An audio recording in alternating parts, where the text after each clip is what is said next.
March 22-ാം തീയതിയാണ് പാച്ചുവിൻ്റെ birthday. പക്ഷേ എനിക്ക് അന്നെടുത്ത വീഡിയോസ് ഇപ്പോഴാണ് ഒന്ന് എഡിറ്റ് ചെയ്യാൻ പാകത്തിന് പറ്റിയത്. അപ്പോൾ അവന് ചെരുപ്പും കുറച്ച് ഡ്രസ്സും ബർത്ത്ഡേക്ക് ഇടാനുള്ള ഡ്രസ്സും ചെറിയൊരു സെലിബ്രേഷൻ, അതായത് ഫസ്റ്റ് സെക്കൻഡും ബർത്ത്ഡേ അങ്ങനെ കാര്യമായിട്ട് സെലിബ്രേറ്റ് ചെയ്തിട്ടില്ല. അപ്പോൾ ഇതാകുമ്പോൾ അവനറിയാം കേക്ക് മുറിക്കും, ഗിഫ്റ്റ് കിട്ടും, അങ്ങനത്തെ കുറേ കാര്യങ്ങൾ അറിയാം. അപ്പോൾ പിന്നെ എന്നാൽ അങ്ങനെ ഒരു സെറ്റപ്പിലാക്കാമെന്ന് വിചാരിച്ചു. അങ്ങനെ അപ്പോൾ ഞാൻ ഇതിൽ കൂടുതലും പറയാൻ ഉദ്ദേശിക്കുന്നത്, സാധാരണ ഞാൻ വീഡിയോസ് എടുക്കുമ്പോൾ ഇതിൻ്റെ ബാക്കിൽ നടക്കുന്ന കാര്യങ്ങളൊക്കെ തന്നെയാണ് പറയുന്നത്.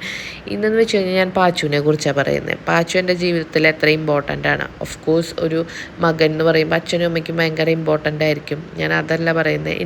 എനിക്ക് എൻ്റെ മകൻ പഠിപ്പിച്ച് തന്നതെന്നൊക്കെ വേണമെങ്കിൽ പറയാം. ഞാനൊരു പോസ്റ്റ് ഇട്ടിട്ടുണ്ടായിരുന്നു, എനിക്ക് അവൻ എൻ്റെ ടീച്ചറെ പോലെയാണെന്നൊക്കെ പറഞ്ഞിട്ട്. അതൊരു സത്യമായിട്ടുള്ള കാര്യം. ഞാൻ വെറുതെ ഒരു കഥയുണ്ടാക്കി അല്ലെങ്കിൽ ഒരു സ്റ്റോറിക്ക് വേണ്ടി എഴുതിയതൊന്നുമല്ല. എൻ്റെ ഈ ഒരു പോസ്റ്റ്മോർട്ടം പീരീഡിൽ എന്നെ ഏറ്റവും കൂടുതൽ ഹെൽപ്പ് ചെയ്തിട്ടുള്ളത് പാച്ചു തന്നെയാണ്. കാരണം അവൻ ഓഫ് കോഴ്സ് അവൻ കരയുമ്പോൾ, അതായത് നമ്മുടെ ആ ഒരു വീക്കായിട്ടുള്ളൊരു മൊമെൻ്റ് ആണല്ലോ അത് മുഴുവൻ. കുറേ ടൈമിൽ ഭയങ്കര വീക്കായിരിക്കും, ഇടയ്ക്കൊക്കെ നല്ല രസമായിരിക്കും. പക്ഷേ ചില സമയം മിക്കതും ഭയങ്കര വീക്കായിട്ട് ഫീൽ ചെയ്യും നമുക്ക് ആ ഒരു ടൈമിൽ, മെൻ്റലി ഫിസിക്കലി ഒക്കെ. അത് ശരിക്കും അറിയാനുണ്ട്. ഇന്നിപ്പോൾ എനിക്ക് എൻ്റെ മൂന്നാമത്തെ അവൻ്റെ പിറന്നാളിലും അവൻ്റെ ഫസ്റ്റ് ബർത്ത്ഡേയിലും എനിക്കുണ്ടാവുന്ന മെൻ്റലി ഉണ്ടാവുന്ന വേരിയേഷൻസ് എനിക്ക് നല്ല പോലെ അറിയാനുണ്ട്. അപ്പോൾ അതൊക്കെ ഒരു സത്യമാണെന്ന് എനിക്ക് സത്യം പറഞ്ഞാൽ നമ്മൾ അനുഭവിക്കുമ്പോഴാണ് അതൊക്കെ മനസ്സിലാവുന്നത്. പിന്നെ അതുപോലെ തന്നെ പാച്ചുവാണ് ഇപ്പോഴും എന്നെ ഭയങ്കര സ്ട്രോങ് ആയിട്ട് ഈ ഒരു ടൈമിൽ നിർത്തിയിരിക്കണമെന്ന് എനിക്ക് തോന്നാറുണ്ട്. അവനാണ് എനിക്ക് പഠിപ്പിച്ചു തന്നിട്ടുള്ളത്. നമുക്കിങ്ങനെ ഒരു വിഷമം ഉണ്ടാവുമ്പോൾ നമുക്ക് കറക്റ്റായിട്ട് മനസ്സിലായി നമ്മുടെ കൂടെ ആര്, നമുക്ക് എന്തൊക്കെ വരും, എങ്ങനെയൊക്കെ വരും, എങ്ങനെയൊക്കെ ഫേസ് ചെയ്യണം, എത്ര സ്ട്രോങ് ആയിട്ട് നിൽക്കണം.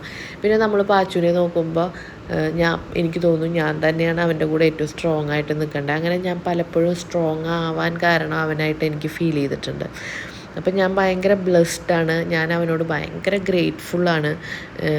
എനിക്ക് ആ ഒരു അവനോടുള്ള നന്ദി എനിക്ക് ഇങ്ങനെ പറയണമെന്ന് ഭയങ്കരമായിട്ട് തോന്നി. അതാണ്. അങ്ങനെ കേക്കൊക്കെ കട്ട് ചെയ്തു. എല്ലാവരും പിള്ളേരാണ് അടുത്തുള്ള പിള്ളേരൊക്കെ ഒത്തിരി ഉണ്ട്.